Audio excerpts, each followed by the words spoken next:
Welcome to the Boneyard with Steve Robertson. As always, I am your good friend and host, Steve Robertson.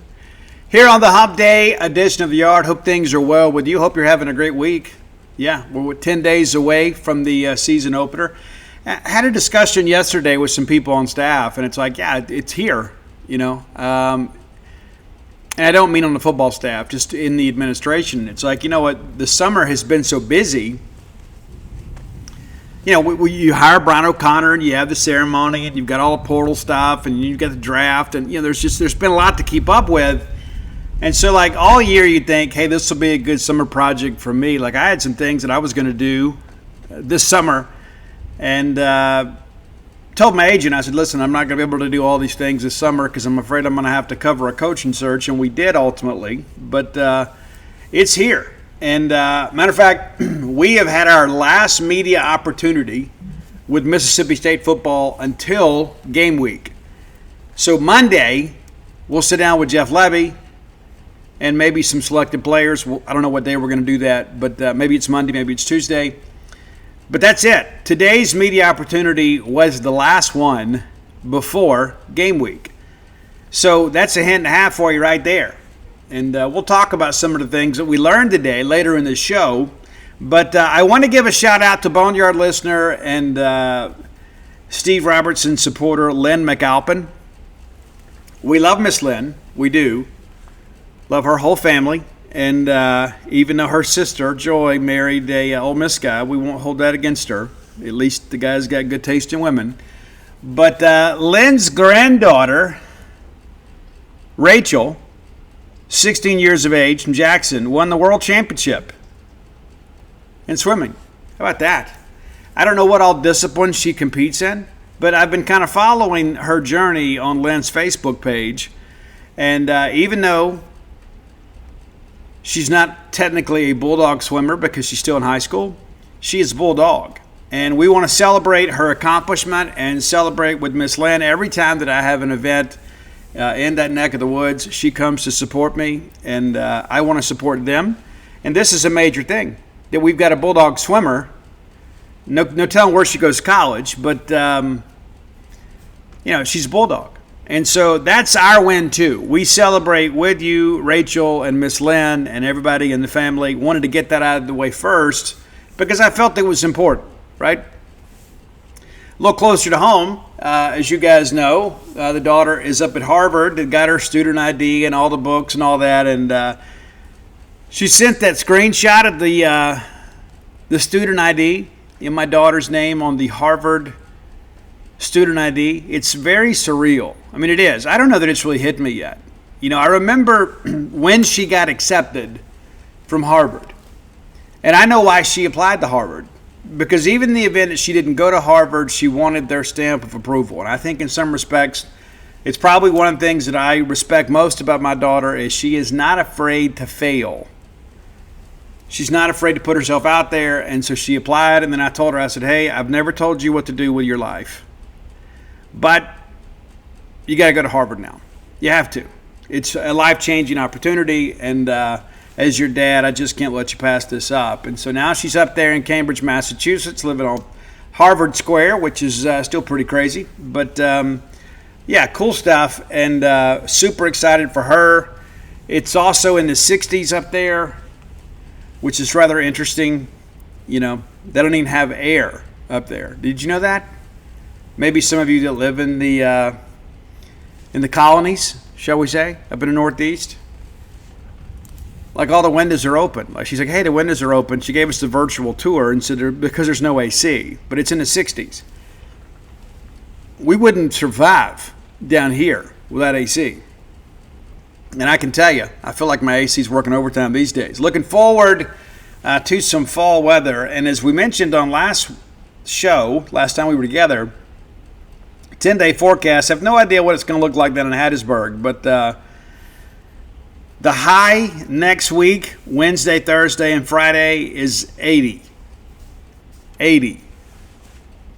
Yeah, I could live with that, certainly. So, again, if you're on the fence about going to the game, let's go. I know it'll be a little bit warmer down there. It always is, just a few degrees because they're closer to the equator. Not much, though. So it may prove to be a more pleasant day than many people expected, because a lot of people made their decisions back in July during the dog days of summer and said, you know what, I'm not going to go down there. It's going to be 155,000 degrees, and the line to get water is going to be, a mile long, so I'm not going. Maybe we should rethink those plans. I'm just saying. Think we should. Got some rain today in the greater Starkville area. Going to rain most of the day, but again, kind of starting next week, we're going to dip down under 90 and have temperatures in the 60s and 70s later in the week. I like that. Not all of us look good in shorts, right? So, you thrive during blue jean wearing weather. And to be honest with you, too, I'm just going to put it out there. I think the best season of fashion for ladies is, the fall and winter months. Just my opinion, Some of you guys think less is more. I kind of like it. I like the turtlenecks and the skirts and things of that nature, and the long boots. But nevertheless, happy to be with you today. Got a lot to talk about.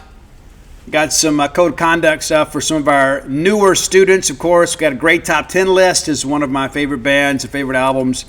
Celebrates an anniversary today. We'll break down that album. We'll talk again about some of the things we learned today during our media opportunity. And you never know what we get into in our potpourri segment of the show. Let's thank our friends at Bulldog Burger Company, and I have a hankering for Bulldog Burger Company. It's something about the fries here as of late. I've just been thinking I'd like to have Bulldog Burger Company's fries. Because honestly, I think in many respects, you kind of judge a hamburger place by the quality of the sides, right? That's how it is for me. Like there's some places when I think I want a hamburger, and I guess, well, I'm not going there. Their fries are terrible, right? They're too mushy, or they're overcooked. I always get just the right caliber of French fry at Bulldog Burger Company. And I love the onion rings too. I'm not an onion guy, but I can eat onion rings. It's weird. I know. I'm a weirdo. My wife tells me that all the time. If I ever need a dose of humility, she's more than willing to offer it. But I love the sides at Bulldog Burger Company. So find your own favorite, whether it be the Bryant, the Lauren, the Freshman 15, or just the Bulldog itself, and get that with those great French fries. They really go well with ketchup. They do. Again, when I look at that whole burger enterprise, the whole thing, it's like it's a unit, right? It's not just the burger. It's the entire meal, right? I need to have the quality French fry and some great ketchup. It just works well for me. And one of the things I love about the Bulldog Burger Company French fries, they're never over salted. They're properly seasoned. So be sure and check those out. Next time you're in town or on the way to town, 3 great locations to serve you: University Drive in Star Vegas, Gloucester Street there in Tupelo, Lake Harper Drive in the Ridge and Flowood area. Have the spring rolls as your appetizer. They'll make you and everybody around you better looking. We all need more of that. And get that chocolate shake to go. You can ride that ride home with a smile. Bulldog Burger Company, the place where people go to meet. M-E-A-T. Okay. Today is August 20th. It is the first day of school at Mississippi State. And as your good friend and host, I have some helpful suggestions to our students. Now, sometimes I write this up on Facebook and people share it and they tag their students and things of that nature. And you and I both know kids aren't on Facebook these days. You got to get them on TikTok or IG or whatever. I'm not going to make the extra effort, but I'm going to talk about it here on the show. And these are not just humorous undertakings. These are things that I think could improve your first semester and perhaps your first year and maybe your entire college career at Mississippi State. First thing I want to tell you is resist the urge to go get a dog. Okay? Resist that. Dogs are a huge responsibility. And you don't want your social life infringed upon because of your responsibilities as a dog owner. Because if you don't take care of that dog, he's going to take care of that property that you're staying at, which could lead to some damage. But more importantly, you don't need to go get a dog until you can give them quality of life. Because here's what happens, okay, and I'm speaking on behalf of the folks that work at the shelter and things of that nature. People go get a dog, and then all of a sudden we find out it's so much trouble, and we surrender it to the shelter. Guys, that is not the way to do it. Now, I commend you for saying, hey, this is too much for me. But I'm telling you now, it's too much for you. So don't go get a dog. Don't do it. We don't need the shelter filling up with dogs from around the greater state of Mississippi. And here's another thing, too, a little hint and a half for you, too. Don't give somebody else a dog as a gift. Oh, you went and got them a puppy or whatever. You are basically giving them a responsibility. Unless they want a dog, don't go get them a dog. Don't do it. You think, oh, it's so cute. I'm dating this girl. I'll impress her. I'll go get this cute little puppy. And basically, you have given her in many respects, kind of a burden. And I say that as a guy that loves dogs. You guys have heard some of my dogs have a cameo appearance on this show from time to time. We've done a pretty good job of keeping things down. I like to feed them before I record because then they kind of lay around and take their nap. Everybody gets full, get those enzymes working, kind of lay down. And it's cool. As long as nobody drives up the driveway, everything is fine. But again, don't go get a dog. Second thing I'd like to say, learn your way around, okay? And I don't just mean on campus, but the greater Starkville area. Okay, many of you are going to live at or near campus. In recent years, there has been a Walmart neighborhood market constructed for your convenience just off campus. It's right there, off campus. Come out of campus, take the right. There it is on the right-hand side. If you just need a few things, if you just need some groceries, go to neighborhood market. If you need to go to the, quote, big Walmart, pass the neighborhood market and get on 82 and bypass the whole city. Just jump out there, get on 82, turn off at 25, make the first left, the big Walmart's right there. Do not stack up Highway 12. It's congested enough as it is. You're going to save yourself some time and everybody else around you some frustration. Just jump on 82 and go around. You're going to get there quicker. You're going to get in and out. It's going to be easier on the car, instead of all this in-town driving and starting and stopping and burning extra gas and things like that. In the event that you have to take 12,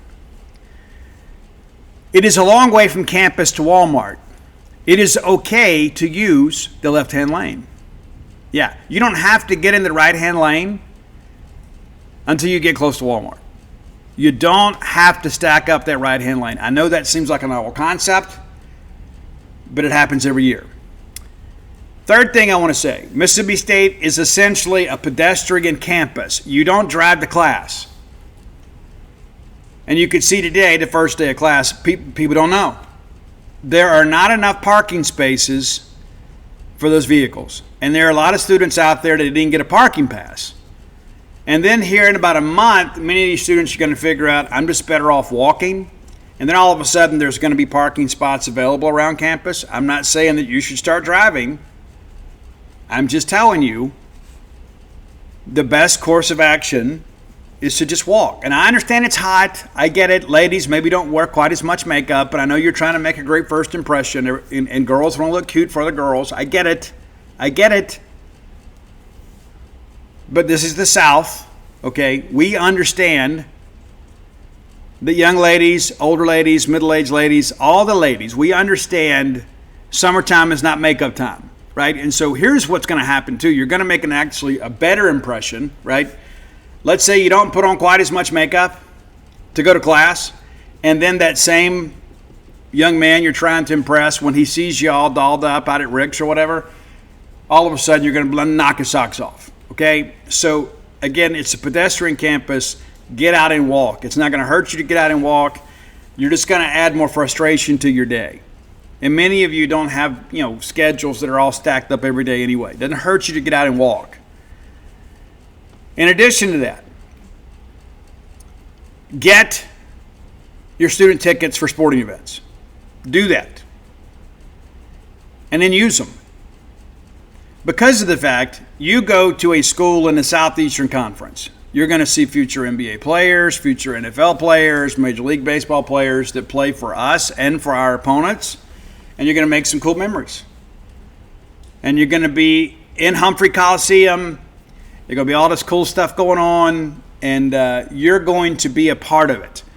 It's so incredibly important for this university and our athletics programs for students to be engaged at an enrollment level. And what I mean by that is you guys are the lifeblood of our sports arenas. You are. when many of the others in the lower bowl in the Humphrey Coliseum are going to kind of sit on their hands, it's you all, that kind of lead the charge. And we need you to do so, okay? We need you to do so. Extremely important. In addition, you get in the habit of going to games and you're going to find that you love it. Many of you are former student athletes in high school. Others are just fans or supporters. But the reality of it is we need you there. Mississippi State needs you there. The Bulldogs need you there. You guys help us create a great home court and field advantage. And so we need you there. Mississippi State needs you there. And then again, as you get a little bit older, you're like, man, it was so much fun going to the games. I think I'll become a season ticket holder. Yeah. I'll get back to campus. It's important. Again, you guys are the lifeblood of this fan base, and nobody should ever disrespect you in that regard or dismiss you. We need you. I'm thinking about long-term, what's best for Mississippi State. Yeah, we need you to be there. We do. Along those lines, too, a little dressing etiquette. You know, we're happy to get maroon and white. However, don't ever wear the color of the opponent, okay? And if possible, and I'm sure your parents would be agreeable to this, if possible, we'd love for you to have sports-specific clothing, right? If you just have like a generic Mississippi State shirt, that's cool. But let's not wear a Dak jersey to the hump. Let's not wear a Tolu Smith jersey or a Josh Hubbard jersey to the dude, right? We'd like for you, to kind of make an investment. And I get it. Not everybody's got enough money to go outfit themselves for everything. But they give away a ton of free shirts to students. Do your best to grab those. And that can be your sports-specific shirt. One of the most important things that I can share with you, too, is about alcohol and narcotics. Now, many of you are getting away from home for the very first time. You've never had this kind of freedom. Many of you didn't have a curfew, but you still had to go home. Many of you had a curfew, and you had somebody to be accountable to. You're not going to have somebody to hold you accountable. There's not going to be anybody around that's going to make sure that you go to bed on time. There's not going to be anybody around to make sure you get up when you're supposed to. You have to mature yourself and be ready for this, right? There are going to be people every single night that are going to go do something, right? Hey, let's go to Dave's for trivia and have a couple of beers, right? And if you're underage, let me encourage you, don't partake in that. I get it. I did. I'm not going to be a hypocrite about it. But I'm just telling you, it leads you down some negative paths if you can't handle it responsibly. And so one night we're going to Dave's for trivia. Then all of a sudden there's a country show at Rick's. And then Hopi's having karaoke. There is going to be something going on all the time. You can't go to everything. You can't. You got to be diligent about your schoolwork and then work that in accordance with your social calendar. Okay? The main reason you're here is to get your education and to be socialized for adulthood. Important to understand that. Ladies, I share this with you, and I hate that it is this way. I do. I hate it. I have had two girls that graduated from Mississippi State, and there were a lot of times I was, especially when they first went to campus, I was very, very, very concerned. And why? Because I understand that there sometimes are young men in bars that have ill intent.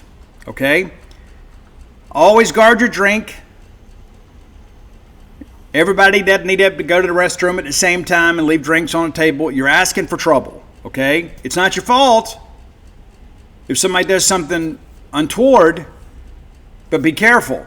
Young men, it is your responsibility to be good dudes. If you see something happening, speak up. If you're not comfortable confronting the individual, maybe let the young lady know or let some of our bar staff know, hey, I just saw a guy put something in her drink. That's important. How would you feel if you found out later that you did see something or thought you saw something and didn't say anything and then something bad happened? So all of you, young men, we have a responsibility to look out for our women, even if we're dating them or not. I got 4 sisters. I got 2 daughters. I got a lot of female friends that I love and care for. And I would never want anything to happen to them. And so if I have the ability to prevent that, I have to exercise good judgment and ensure that takes place. And maybe this isn't the conversation you wanted to hear heading into your first weekend of college. But that's the reality of the world in which we live. And it's not unique to Starkville or Mississippi State. It happens all in college towns all over the country. Be responsible. Young men, make sure you understand about consent. It's important to understand that. I grew up in a generation that kind of preached, one more beer, she'll be incredibly cooperative. The last thing that you want is to be somebody else's regret. You don't want that. And you don't want to get that kind of reputation. So be careful about the decisions you make when it comes to dating. Because sometimes people get a little too deep in the jug and they don't have all their faculties. And yet it looks like her and it kind of sounds like her, but in your heart you know it's not her. Use your head, not your hormones. You don't want trouble, and you don't want to cause trouble in anybody else's life. One of the most important things is go to class. Dr. Keenum's going to tell you the same thing. Go to class. Just going to class is over half the battle. You're able to absorb the material. You're able to ask your professor or your TA a question about material that perhaps you don't understand. If you're just going to say, I'll just read the chapter and not go to the lecture, well, the next thing you know, you're only half informed, because there's going to be some things that are emphasized in class that are going to be on the test that may not be emphasized in the reading material. Everybody's got their syllabus. There were lawsuits filed generations ago to ensure you had those. Use them. There used to be decades ago that the last day of class, the professor would throw a pop quiz and say, okay, this is going to be 25% of your grade, and you already have summaritis, and you didn't prepare, you just thought you were going to coast on through, and there were some professors out there that were a little bit unscrupulous at times. And so, eventually, everybody agreed that we'd have a syllabus. That way you know exactly what's expected of you. And there's really no excuse not to get your work done when you have a written record of what is required for this class. But don't just lean on that. Go to class. Your parents want you to go to class. Your future significant other wants you to go to class. Your future children want you to go to class. And listen, I'm not saying you can't have some fun. You can and you should. In many respects, these are going to be some of the greatest days of your life. They're not going to be the greatest days of your life if you work hard. There's a reason everybody comes back to Mississippi State for ball games, because they love the university. They love their time here at Mississippi State. Give them a chance to kind of reconnect with old college friends, things of that nature. But you're preparing yourself for the rest of your life. This is just simply part of the journey. This is not a destination. We think Mississippi State is a destination school, right? It's true. But the reason you go to state is not just to get the ticket. You go to Mississippi State to get the education. And you'll be amazed at what Mississippi State can do for you if you do for you. If you put your best foot forward, give yourself an opportunity to succeed, then you will succeed. I'll also remind you, too, don't be a minimum standards person. There's a bunch of those already. That's one of those things that I've told my kids their entire lives, is you will find when you get into the working world, there are a lot of people that are content to be average. You don't do that. A lot of people go work in the car business. It's like, hey, as long as I'm a couple spots ahead of the bottom place guy because that guy gets fired, as long as I'm not last place, I'm okay. No, you should always aspire to be the best you can be. And maybe you can't be first, but maybe you can be second or third. And maybe you're not outstanding in your field, but you can still be successful in your field. You don't have to win a Nobel Prize to be considered a great scientist. You don't have to win a Pulitzer to be a writer that moves people. All those things are important. There is a big variance between being a minimum standard and then being at the top of your field. Big difference. But we should always aspire to greatness, not be in a situation where I just want to do just enough. And there are going to be some of you towards the end of your college career going to a professor and say, listen, I need a D to graduate. I mean, think about that right now. As a freshman, having to go beg a professor and say, Doc, I just need a D to graduate, give my degree. What kind of person are you going to be? Now, of course, your transcripts, more times than not, it's not going to be involved in a job interview. They're just going to see that you completed the degree progress requirements in your respective field and major. But I can assure you, nobody wants to marry or have children or hire a minimum standard person. And you and I both know if that's what you're willing to accept.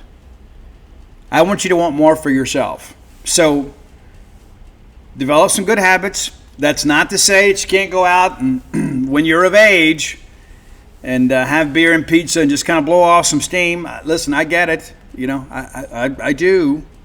I blew off some steam Friday night, went and saw some live music, saw some friends of mine play. Kind of reset me for a little while, right? Going and watching live shows is kind of where I lose myself and find myself. You're going to find those things too. But you can't go to everything.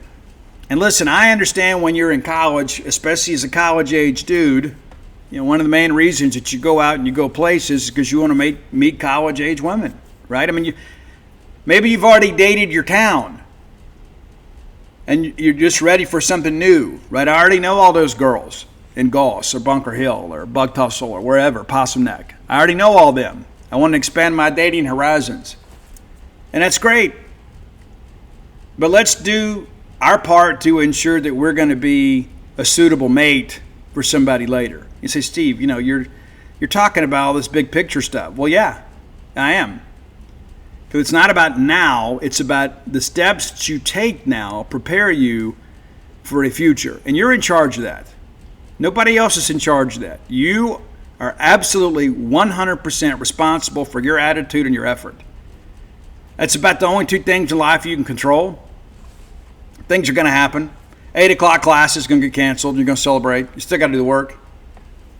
But it's nice to be able to sleep late, right? But manage yourself in a good situation just because of the fact that you are being prepared for adulthood. You're being prepared to be a spouse, a parent, a good neighbor, a great friend. All of those things matter. And so focus on what matters most. And I know I probably sound like the old guy telling you to get off my lawn and things like that. Guys, I had a blast in college. I did, more than most, right? I'm not saying have as much fun as I did, and maybe you can manage your fun better than I did, but I'm speaking to you from a voice of experience. And I'm telling you, every year, without any question, I have children of friends that really struggle this first semester. And a lot of it is because they have freedom they've never experienced before and they don't know how to handle it. And so make good decisions, make elite decisions in your personal life. Elite decisions. Right? And many of you kind of know what I'm saying here. Make elite decisions. I can't count how many times that I've had friends that have hit me up and said, hey, we got this letter in the mail and our son or daughter may lose their scholarship this spring. What can we do? Yeah, tell your kid to study. Tell your kid to go to class. I can't call anybody for you. What do you think I'm going to call the registrar's office? And they'll say, oh, well, he's their friend of Steve's. No, that's not how it works.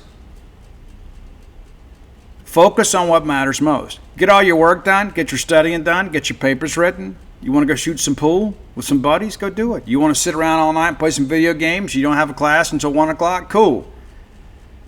But learn to manage all of that. This is the biggest part of this, is managing your time in a productive way. So I share those things with you because this is the voice of experience talking. And we have this discussion in some respects every August. We talk about what happens. And inevitably, some of you will not be here in January. And you say, that's not fair. The numbers show it. because some of you are going to demonstrate that you are not mature enough to be at a major college and be independent of close supervision. That's what you're going to show. So you got to decide right now. Do I want to be here the full 4-5 years? Spend my entire college career here, make some friendships that'll last me a lifetime, and meet the people that are going to stand in my wedding with me, the people that are going to help me, be references for me later in life, or people that help me get a job? Or do you want to be that guy or gal that has to leave all the fun in January because you didn't take care of business? Or perhaps maybe you make it the full year, and then that summer mom and dad sit you down and said, I think it's best this year you stay at home and maybe commute and go to a community college for a year or two, and then maybe if you do what you're supposed to do, then you can go back to Mississippi State. And then what happens is, I'm just going to do it all online, and then you're around the same old people again, and you don't get the full benefit of the college experience. But again, you are in charge of this. You. Not mom, not dad, you. You have to be responsible for your own actions. And when there are consequences for their actions, you are the one that's going to have to pay it. And sometimes your parents have to pay for it too, which is another consequence, right? And so I share all this out of love to all of our young Bulldogs that are making the trip to Starkville and making Starkville your home. We love you. We are absolutely glad that you're here. We know that Walmart's going to be real busy for a while. We're prepared for that, right? But we want you to be with us the full time. We want you to get your college degree. We want you to become a member of the Bulldog Club. We want you to be a proud alumnus of this esteemed institution. And the decisions and steps that you make this first semester, and certainly in the first year, are going to determine how successful you're going to be.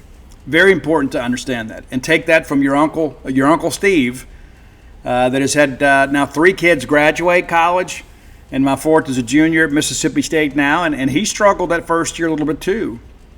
And he was a young guy that had a lot of freedom in high school. But when he got in college, there was a lot more to do. It's in high school, you go hang with your buddies at Pine Lake, and you come home, play video games, you go to sleep watching Netflix, and you're smart enough, you can just kind of get by without studying. And then you get in college and you find out that there's a lot more required of you.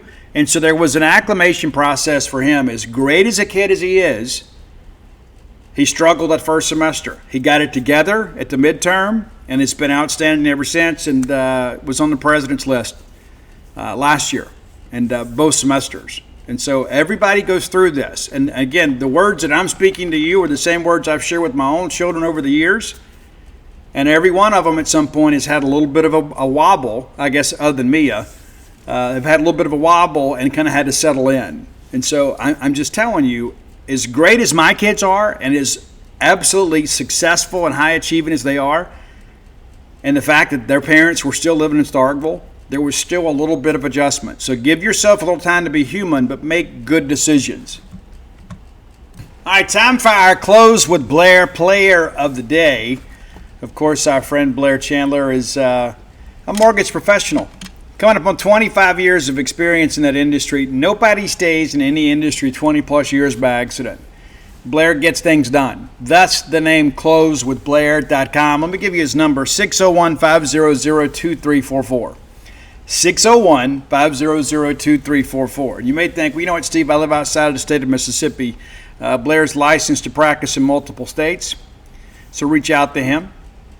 You never know what he could do for you. There may be some things and levels of expertise that he has that perhaps your regular mortgage loan originators do not. He knows how to construct loans to give you the best chance to get approved from underwriting. Get the pre-qualification letter. You'll be glad you did. You'll know exactly what you're looking for. No need to be shopping above your means because you don't want to have to work overtime to pay for a home that you can't enjoy, right?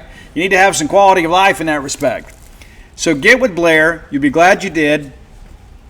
Whether you're looking for your first home, your next home, your retirement home, or perhaps that game day condo, that could prove to be more affordable than you think. Reach out to Blair at 601-500-2344. That goes directly to him. Not a call center, not a receptionist, not a customer service rep or his processor or anything like that. that goes directly to Blair Chandler. closetheblair.com. So your player of the day, we're going to go with Brylon Lanier. Brylo is a guy, obviously, that was the D1 bounce back, was at Alabama, went to junior college, ends up here at Mississippi State. Kind of had an up and down year at times last year. We had him play some corner for us. He's really more of a safety. He says he can go out and play corner, but he's very comfortable at safety. He has played some free. He's played some boundary.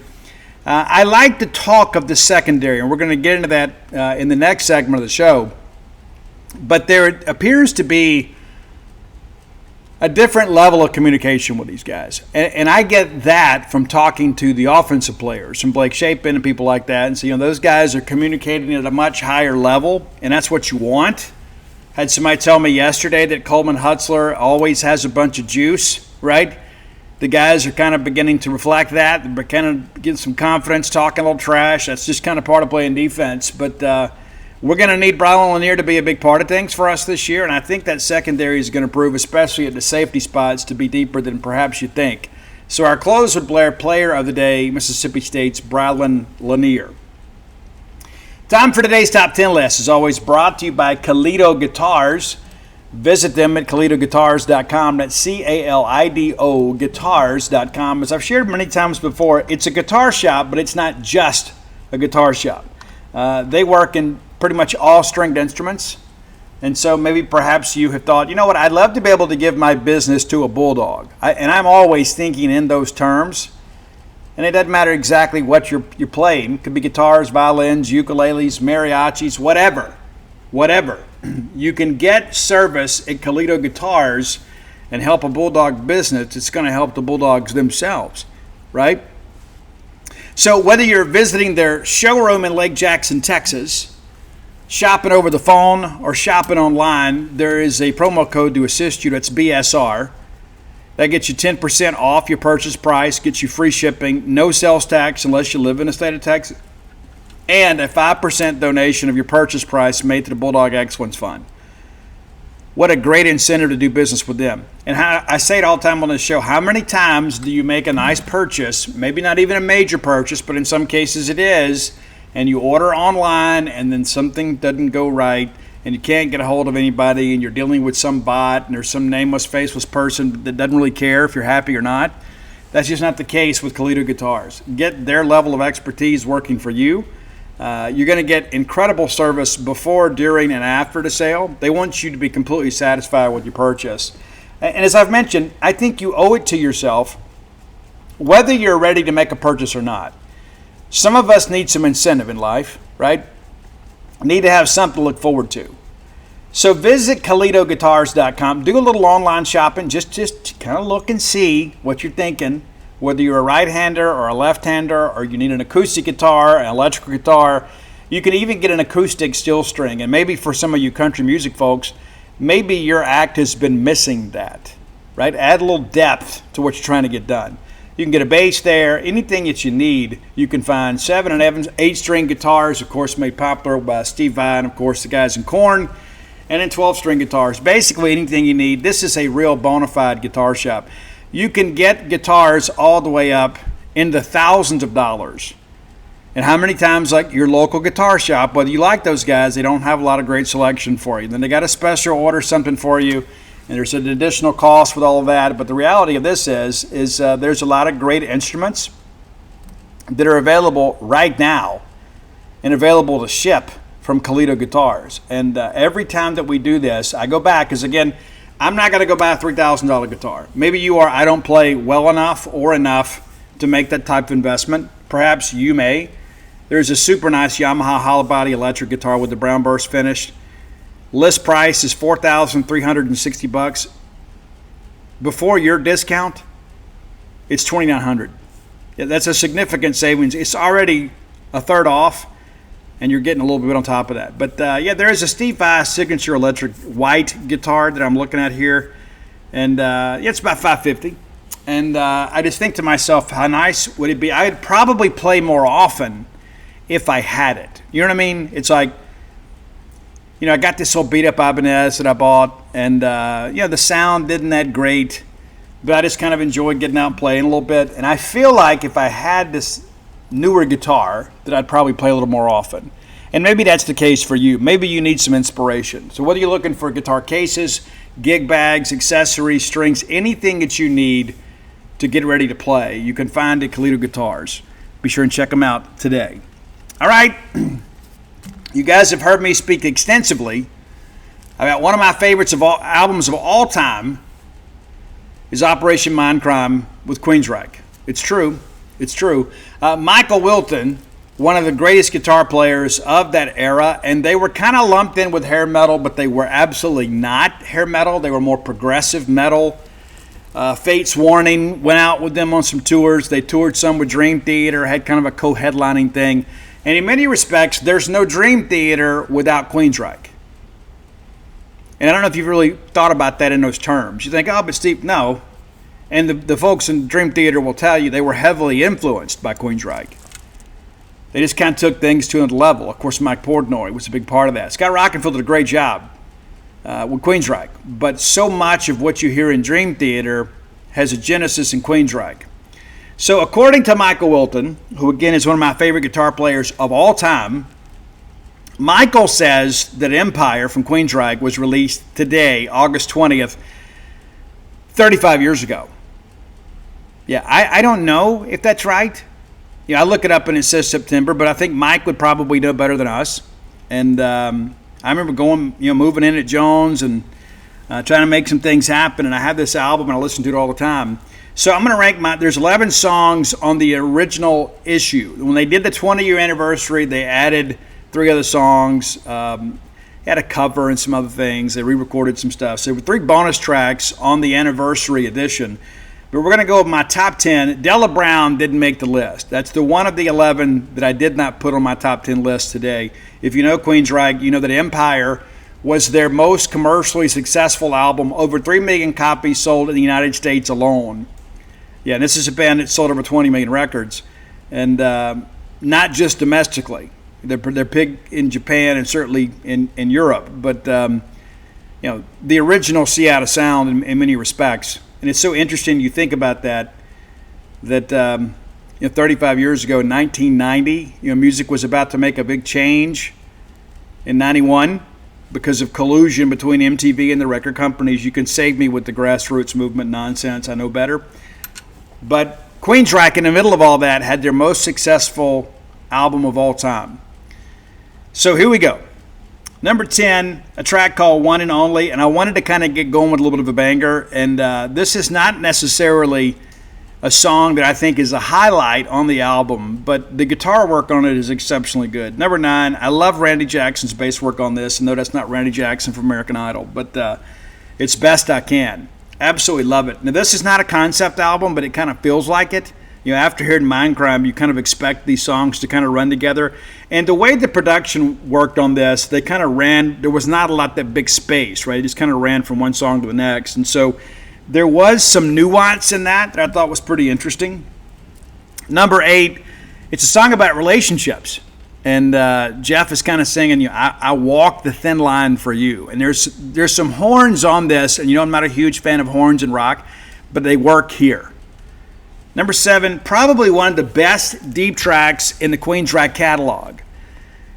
And lyrically, it's one of these songs that will get to you if you let it. Because we have all had these common experiences, and I think a lot of this, too, kind of stems from the depression, right, of being a musician. I mean, you're constantly being judged, right? I mean, you're constantly being judged when you work in the arts. Whether you're writing or painting or performing or dancing, there's always somebody out there that's better. There's a lot of people that are worse, but everybody is a critic, right? And it's typically those that don't ever put themselves out there to be judged that judge the hardest. I think that's really what this song is about. And it's a track called Anybody Listening. Is there anybody listening? It's really, when you let the song kind of bathe over you, it's kind of heartbreaking in some respects. Number 6, a tough track, man. It's Resistance. And I think it's one of Jeff's shining moments on the album from a vocal standpoint. And I think a lot of it is because in the ballad stuff, you get to hear the upper register a lot. You get to hear kind of the force of Jeff Tate's voice on this track, Resistance. Number 5, Another great vocal performance, but it's the guitar harmonies that kind of get to me on this one. It's Hand on Heart. Of course, Chris DeGarmo left the band not too terribly long after all this, but an incredible duo for sure. Now, everybody will know the next four because they were all released as singles. I think number 4, if I remember correctly, was the last single released from this album, and it got a little airplay, but I didn't like it as much as the others. But it's Another Rainy Night Without You, number 4. Number 3, and for those of you that were fortunate enough to attend the Building Empires tour in Jackson, Mississippi, Suicidal Tendencies opened up. It was a fabulous night. I contend to people, it is the best show that I've ever been to. Absolutely. And probably number 2 was Soundgarden on a Super Unknown tour. That's probably right. But it looked just like the video. And Jet City Woman, of course, kind of showed the performance side of Queensryche. And that's what people, I think, forget. When on the Building Empires tour, they played Operation Mindcrime in its entirety and then played some songs off of Empire, mixed in a few other things, like Take Hold the Flame, some stuff off Rage for Order. There was a lot of things in there that kind of worked in, but it was an incredible night. And again, a magnificent show. We had never seen anything quite like this at a rock concert. It's true. Everybody always did pyro and things like that, but this was completely different. If you want to know what it was like, you can go watch the video Mindcrime thing on YouTube. But the Jet City Woman video gives you a pretty good idea what it was like that night in Jackson. And many of you I know were there. And there are going to be a bunch more of you that claim that you were there that weren't. That's okay. I won't call you out. Number 2, the title track. And Michael Wilton said today on his social media accounts that the song Empire, which was the title track of this album, was actually kind of a leftover track from Mindcrime. That he wrote it and he loved it, but it just didn't kind of fit what they were trying to do. And now that you know that, when you look in hindsight, you can see where maybe that would have fit. Because you had this, this syndicate of evil where they were involved in drugs and, that sort of stuff. And you can see where maybe Empire could have fit in with Mindcrime, but it didn't fit perfectly. And so that became the building block for the album Empire. And again, after Mindcrime, that was Rage for Order, because they went out with Rat on that tour. Initially they had the EP, the self-titled EP, and it was really just kind of it was like a 4-track demo. And the next thing you know, it turns into an EP. And it led to Jeff Tate actually joining the band full time. And then you had The Warning, which I thought was just okay. Rage for Order, they really kind of found their strength. And then Mindcrime was like their first huge breakthrough. But they had some crossover appeal with the Empire album. And again, many of you know this album for our number 1 track, who I think, honestly, it is one of the most beautiful songs ever written in my generation. There is an orchestra with this. There is a very haunting vocal. And the subject matter in and of itself is very intriguing. It's silent lucidity. And it's basically Jeff Tate is singing about when a child dreams for the first time, right? Explaining to a child what a dream is. It's a very interesting concept for a song. And you begin to ask yourself, we've all had to do that, right? But when you listen to the song, it kind of gives it to you in a way that it makes better sense. Like I'll be watching over you,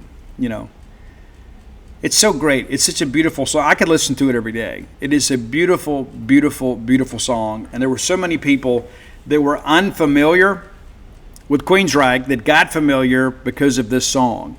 It was a gateway song for a lot of people. And maybe the rest of the stuff proved to be a little bit operatic for you.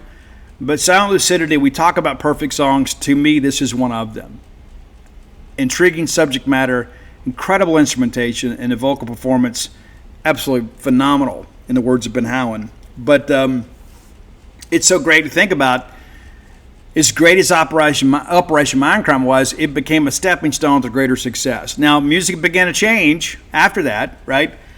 And so record companies weren't putting quite as much money into their bands, and then EMI, the record label for Queensryche, went bankrupt. And that led to some interesting things. They had to stay out and kind of fund their own tour. And it's interesting, like nowadays, nobody buys records, right? Everybody streams.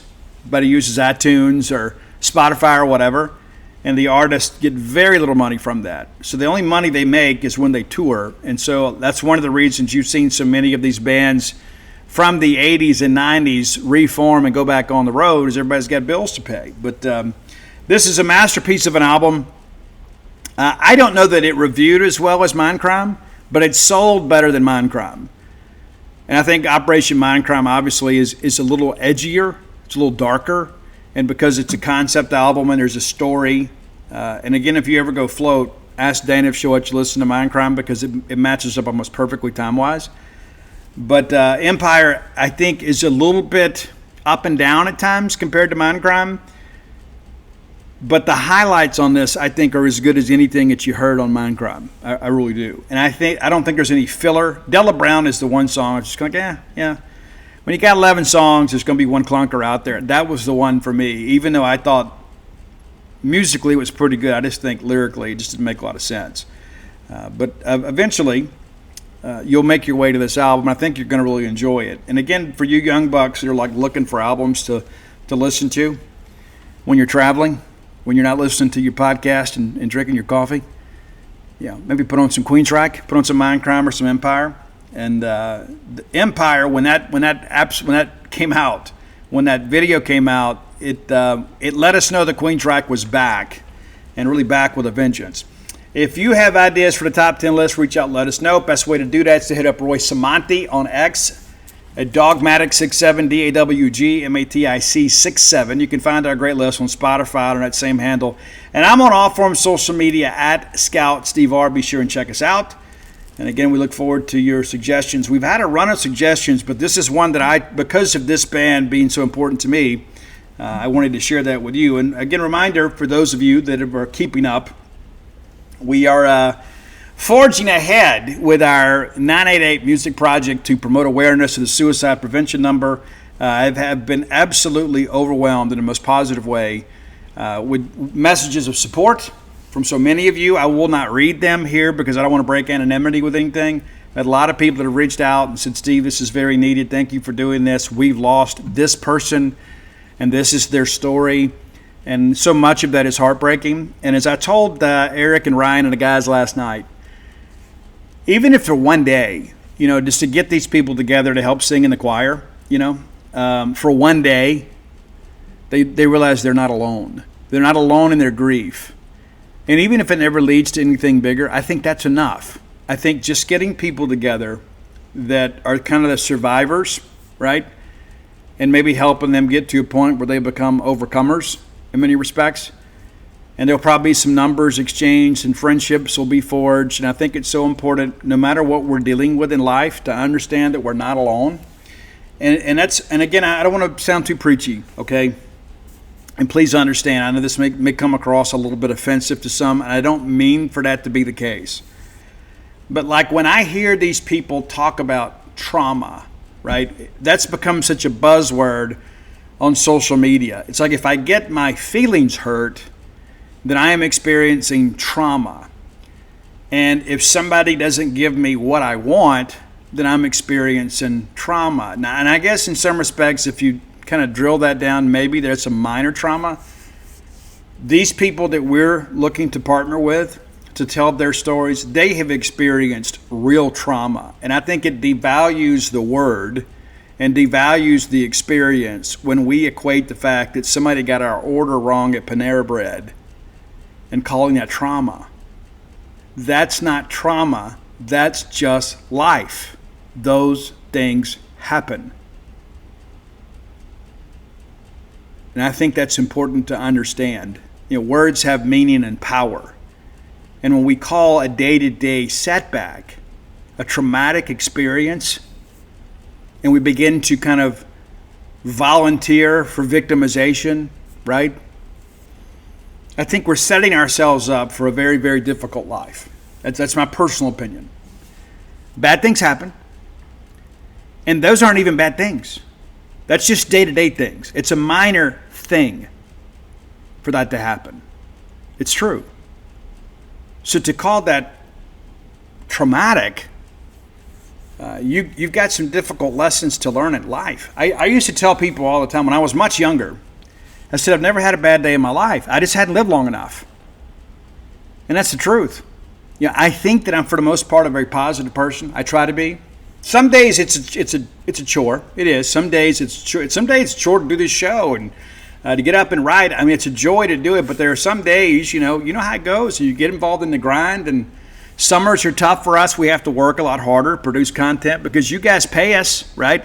You're paying the same amount whether we're playing in Omaha or we're not playing at all. So we owe you quality content every single day. And some days that's a challenge. But it's not traumatic. It's just life. And I go back to that whole thing. Tombstone's one of my favorite movies of all time. One of the most dramatic scenes in that movie had such a profound impact on me. It did. I remember going to see this movie. It was me and Dana and Dana's mom and her boyfriend. And I can't remember if somebody else was with us. I want to say Dana's uncle went. And there's that scene at the end when Wyatt is telling Doc Holliday goodbye for the last time. And he asked him, Wyatt, what did you always want? And Wyatt Earp said, just to have a normal life. And Doc Holliday said, there is no normal life. There is just life. Now go get on with it. That mattered to me. And I'm sure there's a lot of other people in my generation, when you experience that, and I get chills even talking about it now. That moment was inspiring to me. Like, instead of me worrying about all the things in my past and mistakes that I've made, life goes on. And you know what? Some days, they're going to forget to put my muffin in the bag. And it's going to suck. But it's not going to ruin my day. It's not going to ruin my week or my life. I'm not going to go take it out on somebody else. I understand that life happens. And we have to be willing to give grace as often as we ask for grace. None of us are perfect. All of us make mistakes. I got people that I disappoint all the time. I don't intend to. But that's what happens. There's only so many hours in the day. We're all going to make a mistake. Including, your barista at Strange Brew. They're going to make a mistake. They have incredible service there. But every so often, somebody's going to do something, right? They're human. Got to give people room to be human. But it's not trauma. It's not worth going home and laying in a bed and crying about. Or going and jumping on Instagram and you post some picture with some caption that in no way encapsulates your life or your experience that day, just to get attention. There's a lot of people out there that are engagement farming. Everybody feel bad for me. I don't want people to feel bad for me. Pity is the lowest form of attention. Can I go make something happen? And understand when something serious does happen in your life, and I mean really serious, stuff that you can't come back from, stuff that you never get over, you just get on with, you're going to understand that all these little minor things that feel so, quote, traumatic, they're going to have a different context. When you sit there and you hold your dad's hand and he takes his final breath, you're not going to worry so much about somebody putting that extra piece of cheese on your hamburger. It's not going to matter. When you have to go and tell your children that their grandparent is dying, it's not going to matter that they didn't have your size shirt. And that's what life teaches you as you get older. And the sooner you learn that, the happier that you will be. And everybody talks about happiness. Happiness is a temporary condition. It is. Try to find a life of contentment. That's the most important thing. Because there are going to be things that are going to happen in your life and you're not going to be happy. But you can learn to accept those things. That's the thing about life, is having the willingness and the ability to accept. It's so difficult to do because, the world and social media thinks that we can change everything. And it's just not true. We can only change ourselves. And sometimes that's a real challenge. And that doesn't necessarily come from trauma. That just comes from experience. And you begin to understand that those little mistakes that happen around when somebody else is waiting on us, that stuff just rolls off your back like water off a duck's back. You begin to learn to take things in their proper context. That's probably the central point in all of it. All right, next segment of the show brought to you by Campus Bookmart, a Starkvillian institution. We love Campus Bookmart, and why? Because they have the things we want. We want as much Mississippi State merch as we can get. We want the Mississippi State welcome mat. We want the Mississippi State mailbox. We want Mississippi State clothing. We want Mississippi State jackets, caps, flatware, whatever we can get. Right? Anything that's got a Mississippi State logo on it, we may be interested. You can find the best selection of Mississippi State merchandising at Campus Bookmart. Next time you're in town, stop by and see their smiling faces. If you can't make it to town, or perhaps game day is a difficult shopping day for you, visit them on the World Wide Web, courtesy of Al Gore's Internet, at campusbookmart.net. And by being a loyal Boneyard listener, we give you a phrase that pays. That is BSR, which stands for Beautiful Steve Robertson. That's right. That gets you free shipping on all orders over $75. Any order less than 75 bones, absolutely incomplete. Again, it's smart to think ahead about that diploma frame. Give yourself the best chance for selection. It's a timeless gift. You want to be the favorite grandparent, aunt, uncle, parent, whatever. Be thinking along those lines. And, of course, you're coming to town here pretty soon. Plenty of time to stop by and see the fine selection of all the Mississippi State wares at Campus Bookmart. Again, campusbookmart.net, promo code BSR. Okay. Now, there has been some more progress when it comes to Mississippi State's branding and logos for football. As you've heard me say on this show many times before, we should have never changed our football logo. Shouldn't have done it. I don't know why we did it. I think all of you guys agree. Those of you that have strong opinions. There's a lot of people that don't have like strong opinions, but many of our fans don't even really care what we're going to wear, but they just want us to look good. But those of us that do have strong opinions have always favored the interlocking MSU. I like the state script too. I do. And so as it stands today, according to yesterday's announcement, there's going to be 5 different helmet options this year. The dark mode, black helmet with the white script, the white helmet with the maroon script, the maroon helmet with the white script. And then we knew the interlocking white helmet with maroon script, with the maroon interlocking, was going to be part of the throwback to the Snow Bowl. And now, maroon with the white interlocking. And so here's the deal about this, because there's a lot of opinions, and it's so interesting. A lot of these opinions that have come out, the dissenting opinions have been from quieter voices. Let me just explain this to you as best I can, okay? And we don't have to agree. I'm still going to love you just the same. I hope that you'll love me just the same. But the reality of it is, it's not just about me and others that prefer the interlocking. It's not. In many respects, this is about recruiting. This is about players. This is about branding. I think not that we need the opinions of other fans, but I think most people would agree that Jackie Wayne Sherrill era interlocking MSU is the one that people kind of equate with high quality football at Mississippi State. Now, to be fair about that, we can win or lose in any uniform combination that we get, right? Nobody's going to play better just because of a helmet sticker. But the reality of it is kids want to be part of a cool program. And when you've struggled the way that we have on the field, it's important to give guys something else to get excited about.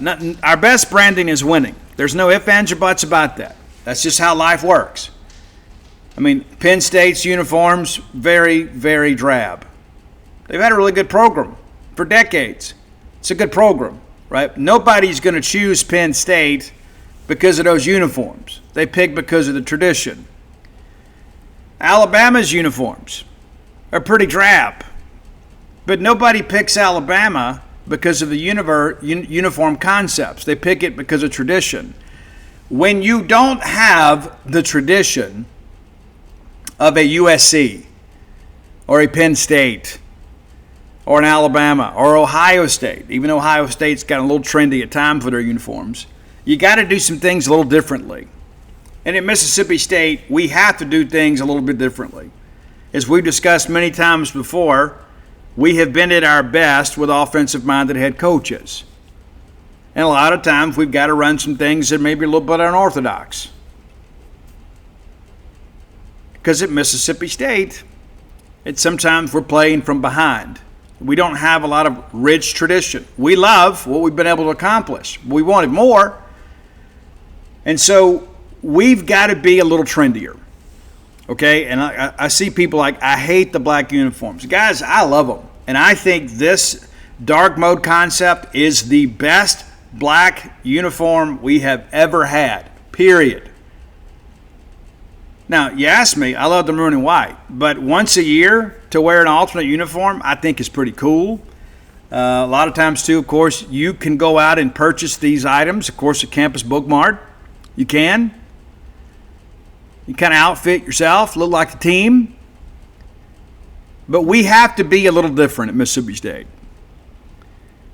Players like these, unique aspect of all of this.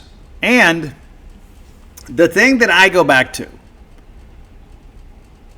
our fan base has been through an incredible amount of disappointment the last couple of years. It's true. Why wouldn't we want to give our fans something to be excited about, right? And again, of those of us that have strong opinions, the interlocking logo is the one we should have always kept. And I remember when Dan Mullen got here, we were all jacked about Dan, and, they rolled that new helmet out there, and, of course, it was better than those white helmets that we had in the Sylvester Croom era, which I think were terrible. It had nothing to do with Sly. It's terrible. To me, the white helmet with the full maroon uniform, it just doesn't look good. That's my opinion. You may disagree. I don't like it at all. I don't like white helmets unless the whole uniform is white. That's my feeling. But when Dan got here, we had those new concept Bulldog helmet, right? We had the maroon with like the white Bulldog on the side. We had the white helmets with the maroon Bulldog, and at times the silver Bulldog. It's cool, right? People didn't mind as much because we were winning.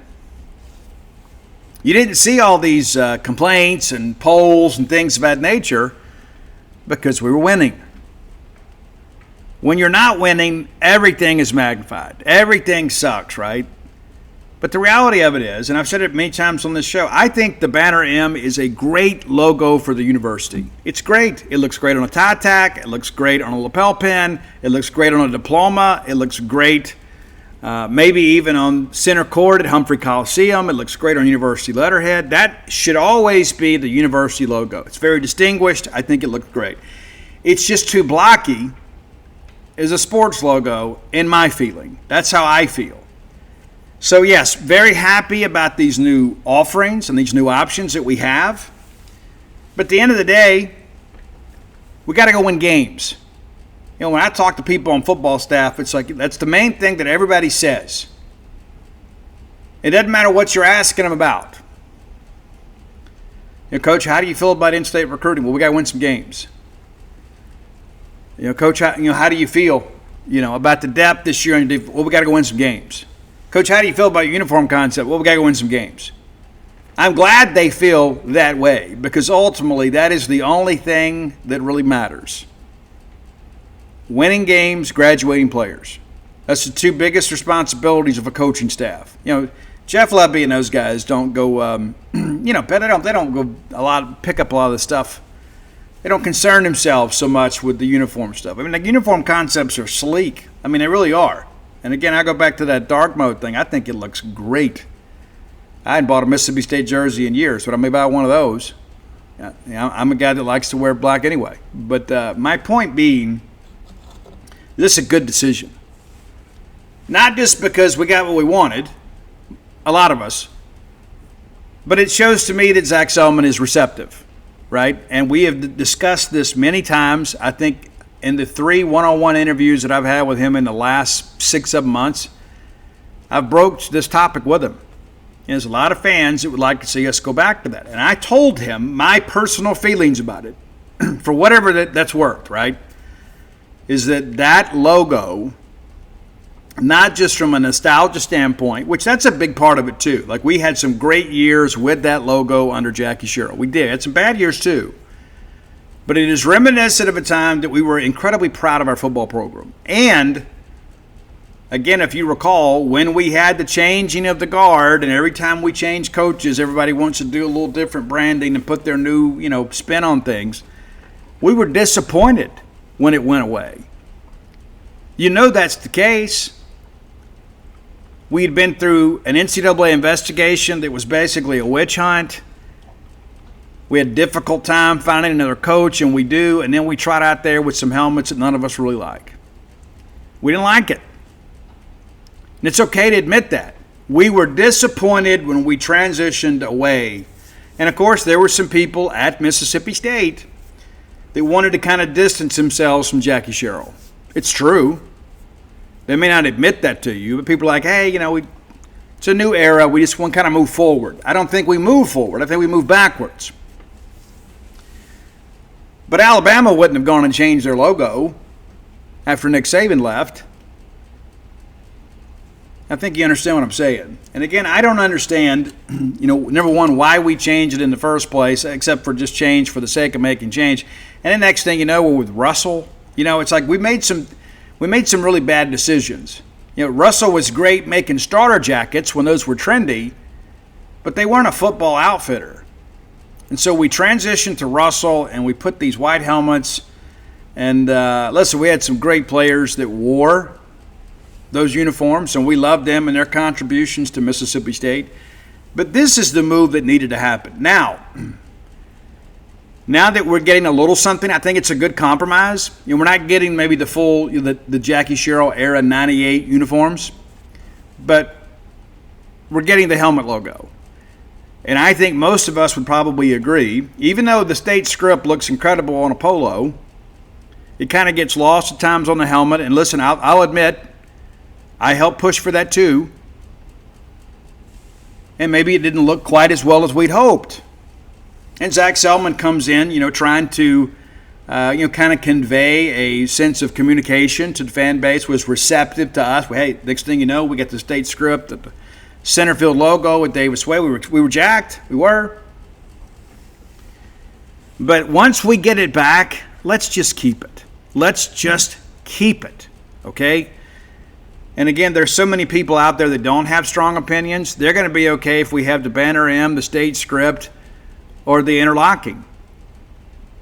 It's true. And, I've had these discussions with people in administration. When we've done the polling on this kind of stuff, most people don't have a strong opinion. But those of us that do prefer interlocking. And so I think in many respects, you've made more people happy with this by doing this. I don't think there were a lot of advocates out there for banner M, not for the football side. We don't wear it in baseball. I don't think it works as well. That's my personal opinion. So again, very excited about this. And many of you, when we had a Vintage Vault in 23, I think it's right, you went out and you bought a ton of interlocking. And if memory serves me correct, I want to say that the first week that we made the interlocking available through Vintage Vault, I want to say that was the highest merchandising totals, like the 1 week period. It was the biggest week in merchandising sales of the year, even more than Christmas. I think I'm remembering that correctly. And that to me speaks volumes about what that logo means to our fans. And again, if you don't have a strong opinion, then it won't matter to you, right? But I love the fact that we were going to get the white one. And again, the day that it came out, I started asking, is this a one-off deal? Or, well, we're still having some discussions. So now we have 5 different helmets we're going to wear this year. And we know at some point we will see white interlocking and maroon interlocking. My hope is next year we can just stick with it. Just stick with that. I don't know that anybody would complain. Well, there'll always be one or two. But I think the majority of folks that have been very vocal about this would say, you know what, I'm satisfied with this. I'm satisfied with this. But at the end of the day, we got to go win some games. We can get our butt whipped in any logo, right? We got to go win some games, and let's make that matter, right? But again, shout out to Zach Selman for being responsive to the fan base here. And, I'm a firm believer in we don't need to go to conduct an opinion poll about everything, but something like this, I think is very important. And, again, I commend him for doing so. All right, final segment of the show brought to you by the Stark Vegas Clubhouse, the best place to stay in the Golden Triangle when you're bringing a large group to town, and you should, right? You owe it to yourself to make some memories. Yeah, it's cool to get everybody together under one roof, and it's the in-between time that means the most, right? It's not just going to the ball game or going to dinner. It's just having a chance to kind of casually catch up on your life and maybe play some board games. I don't know what you do with your time, but being together is the main thing, right? Being present is what matters most. We stayed there for New Year's. We plan to do it again. Maybe not New Year's, but we're going to do some things. But the reality of it is you owe it to yourself and to those you love to investigate making a stay there. It's cool. 5 minutes away from the Mississippi State campus, full-service kitchen, wet bar, great back porch area, huge back porch area. Enough room for everybody to sit around and just kind of watch the sunset. Drink some cocoa or an adult beverage, whatever you like. The fire pit area too. Conversations around a fire. Just more meaningful. It just is. 6 bedrooms, 3 baths, out past the Highlands. Very easy to get to. Plenty of parking. I can't sell this place to you enough. So Google the Stark Vegas Clubhouse. When you do, you can peruse through the pictures of all the amenities available to you and your guests, and the pictures don't do it justice. It's the old renovated country club clubhouse out there past the Highlands. Very, very, very, very nice place. When you Google, some booking options are going to pop up too. Airbnb, VRBO, they are there if you choose to go that route. But if you want to save some money, book through the Evolve website and use promo code BSR10. That's BSR, the number 10, 10, gets you 10% off your stay. Be the linchpin in your family or friend group and make your plans today. All right, potpourri sections we talked about. A couple things I wanted to get to, a couple comments from some of these players, and then some comments from some of your coaches tonight at the WFCA dinner. I had made plans to attend, but just simply couldn't work it out. We just had a lot going on. But we met with Bravo Lanier and Diego Brumfield today. Bravo, of course, played some corner for us last year, working primarily at one of the safety positions this year. But he just kind of talked about, everybody talks about the defense being improved, and we kind of press him a little bit. So, what do you think?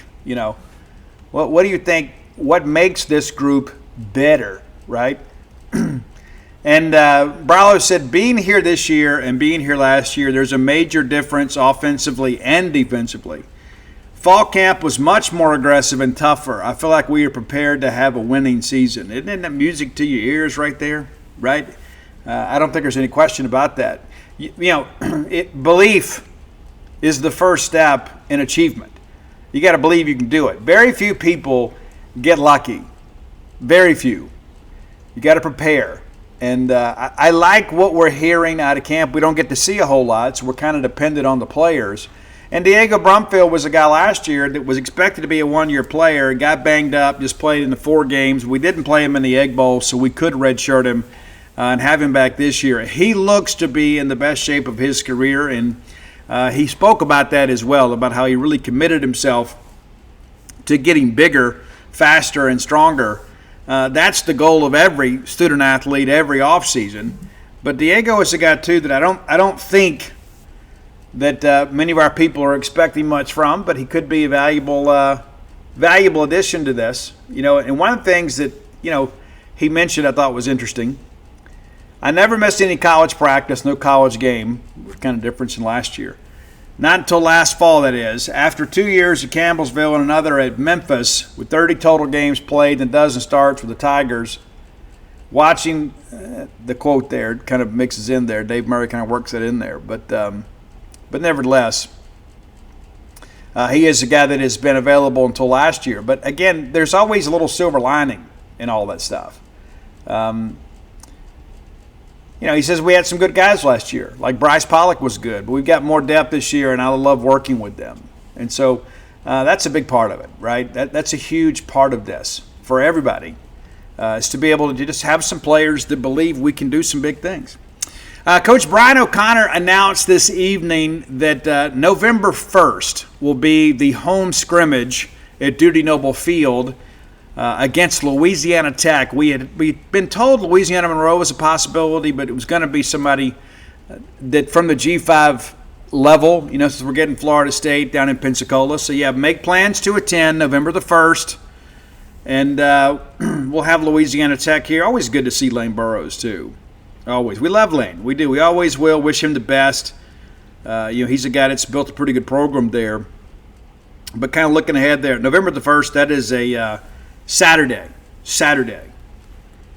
So, again, make plans to attend that. Chris Jans also spoke. There's a basketball story up over on genespage.com right now that you can kind of read some of the things he said. There'll be a full story tomorrow. But the reality of it is there's a couple of outstanding Bulldogs that we have just been kind of waiting to hear about. That's all part of the deal, too, sometimes, right? Especially when you deal with international players. That's always an issue, right? It always seems that we're having to work through some visa stuff, and all that stuff really matters. But T. Bartlett on his way to Mississippi State now. Today was the first day of class. We inquired about this earlier today just to kind of see where we were and what things were about and all of that. But T's on his way. That's a huge part of it. And you guys are eager to see what's going on with him. Looking along here, too, just to make sure that I get all my notes right here, as I'm getting updates. We have an international player. Slovene is en route to campus, too. And that was something we've been kind of following up on for some time. And he did say that, Delquan missed a lot of the spring, but it's going to be good to go. It's Delquan Warren we're talking about. But optimistic about him being available when we have the opener. So, again, some good news and some things to plan for if you're a Mississippi State fan. It's always great, right? And we like to give you updated information as we get it. You can look for a Sam Purcell feature tomorrow as well from tonight's festivities. And, again, I had planned to go, but the day kind of got away from me and I needed to get the show done. But this may have worked out better, so we're able to kind of get this information into your show. Bulldogs are already back at work. The Diamond Dogs are. Parking was a bit of an issue today. It always is on the first day. But, they're already out working out in Palmero, already getting some hitting in. Everybody's here, and everybody kind of started trickling in. I guess their first meeting was, what's today, Wednesday? First meeting was Monday the 18th. And so we've already begun some individual type workouts and things of that nature. There will be some open scrimmages. You guys will be able to come to see that. I don't know if we're going to have the same level of access. I'm going to talk to O'Connor about that. I don't know if we're going to have, we covered every scrimmage last year. Of course, it took Lamonis a little time to kind of get up to speed on that too. So I don't know what O'Connor's intentions are. He may have some scrimmages that are closed to the media and the public. We just don't know yet. But, regardless of that, we know what's going to happen here in about 6 months. We're going to be playing baseball for real, and all that's going to be wide open, and we look forward to covering that for you. You can join genespage.com for 50% off the annual subscription price right now. That'll carry you all the way into fall camp of next year. And, again, we're done with media opportunities for football for preseason camp. That's done. We've already got scout team stuff happening now, too, so your depth chart has, for the most part, been set. And now you've got kind of good on good. And then also, too, you're going to run first team offense and defense against the scout team.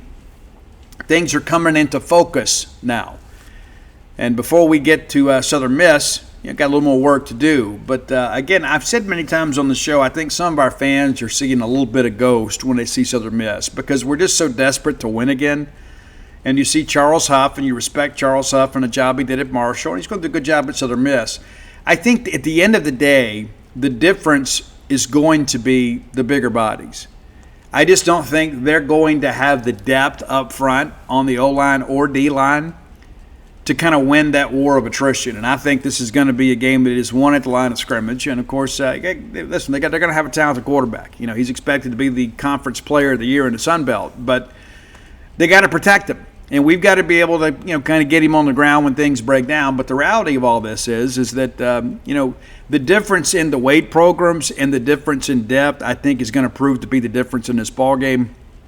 I do expect us to be able to run the football with some success against them and many other opponents this year. So I want you to have some confidence about this game. I know it's difficult. You're a little bit gun-shy, and there's a lot of people I know connected to Mississippi State football are like, I'm just kind of scarred from last year. I just want to go week to week. Don't want to get too far ahead of ourselves. But the reality of it is we will see a quality opponent, certainly in week 2, and obviously because of the changing of the guard at Southern Miss, we will get their best shot. As we've discussed before together, we're going to see fake punts and onside kicks. They're going to play that game like their lives and season depend on it, and that's what you would expect.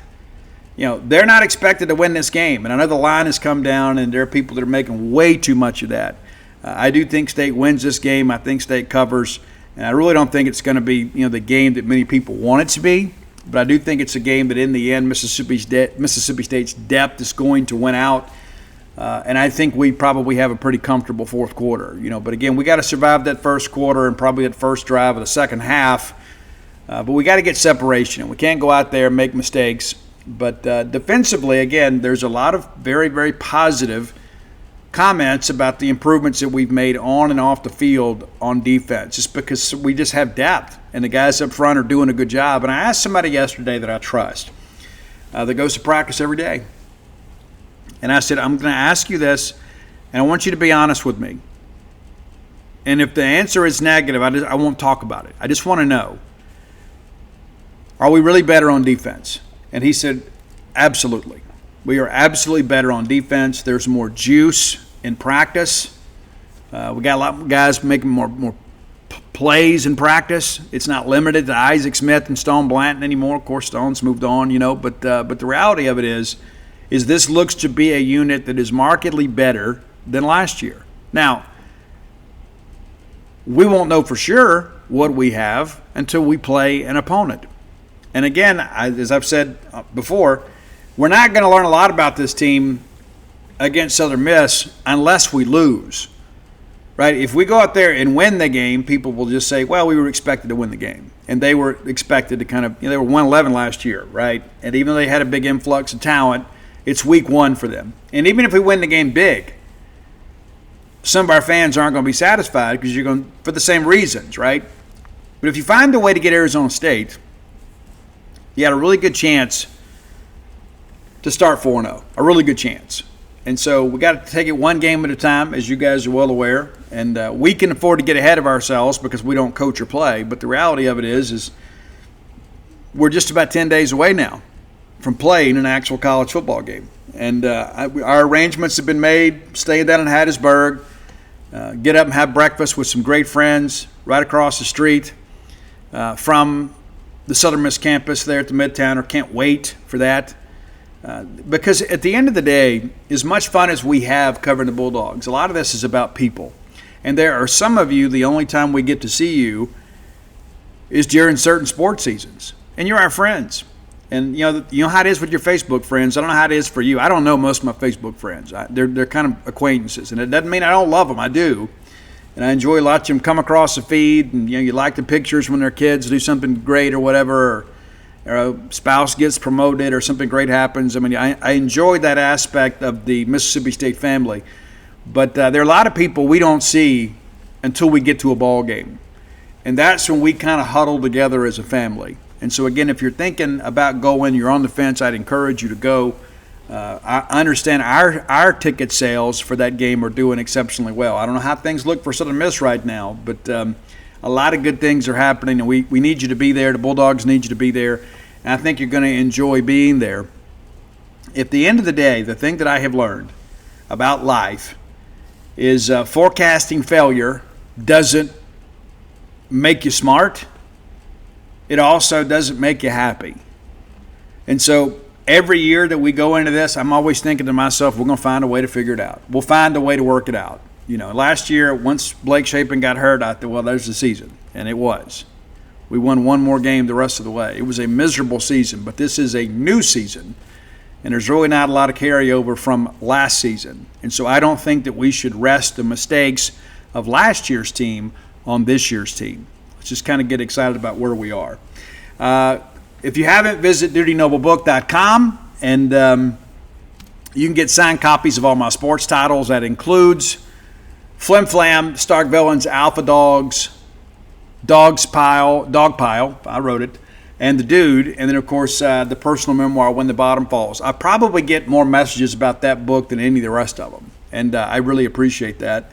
And come float with us at True Rest Floats by Starkville. You'll be glad you did. If you're a person that suffers from chronic anxiety or pain, or perhaps you just need a mental reset or a break for yourself, we may be able to help you. We've helped many others. And so dial 662-268-7601. Speak directly to my wife, Dana, and she can answer any questions you may have. She is a registered nurse, too, so she knows a whole lot more about the medical profession than I do. And so if you have any concerns about that, speak with her, and she can give you the information that you need to know. That's it for today. We'll be back on Friday. Until next time, let's all live our lives in a way we make more friends than enemies, and people can see a difference in the way we live.